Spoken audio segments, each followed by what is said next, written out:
how did you and LL Cool J hook up? Basically, you know, I had In Control radio show. He was promoting Walking with a Panther album, which wasn't doing so well. Right. And you know, I knew it, he knew it, everybody knew it. And I was like, yo, there's a song on Walking with a Panther that I really like, that you should let me remix. I said, yo, it's the song that says, running over niggas like a redneck trucker. What song is that?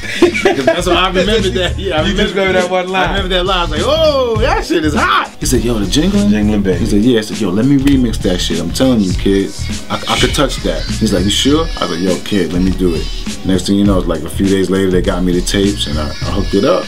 Yeah. And then he came and heard it. He's like, yo, that shit is hot. And he said, yo, you got other joints? I was like, yes, I do. Day, baby. Yeah, exactly. That's what I do. Shit, that's what I do, nigga. So he came, he started hearing joints.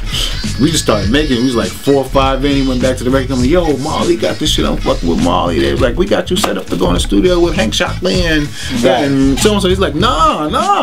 I'm not fucking with them. I got what I need. We done the album before they even realized it. We just started knocking shit. Man, fuck that. He's just like, yo, just this is work.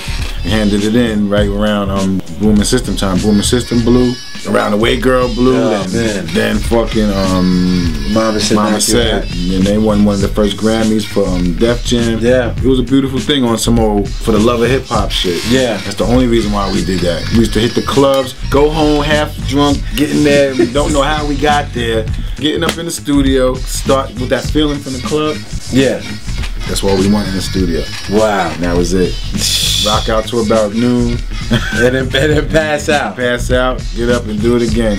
No disrespect to Al, but he was kind of dead in the water after that Walking with the Panthers. People thought he was over. Well, he says don't call it a comeback. But I can't ever see somebody been so high, fall, and then come back almost higher. To me, he's still riding high off of the love of that album. No, hey, this legitimized you in the street and your crossover. I knew exactly from the second we put that together, that was going to be one of his biggest records of his life. I knew it. You're very much known for Juice Crew All Stars, but then you have the LL, Eric B. and Rakim, and then Lords of the Underground and these other monumental records. Where did those guys come from? Because they're from Jersey.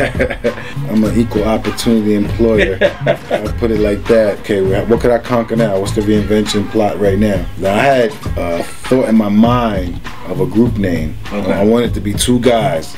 Really? I was like, I want a group and I want to call them Lords of the Underground. I want them to have this energy like this. Really? I want them to wear fucking Grim Reaper suits.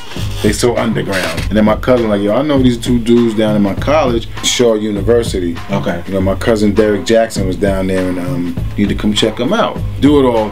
And he had like a broken arm. He's like, they always telling me, yo, I felt so fucked up, my arm broke the week before you came. But the energy he had with the broken arm and the way that people was responding, those are Lords of the Underground. How long has that been? Now you guys have hooked back up? So one day, Funky was in New York, I would say about 1.5 years ago. So we was all hanging out, it was like all of a sudden, you know, I threw on the beat and they started rhyming. Just recorded it, not thinking nothing.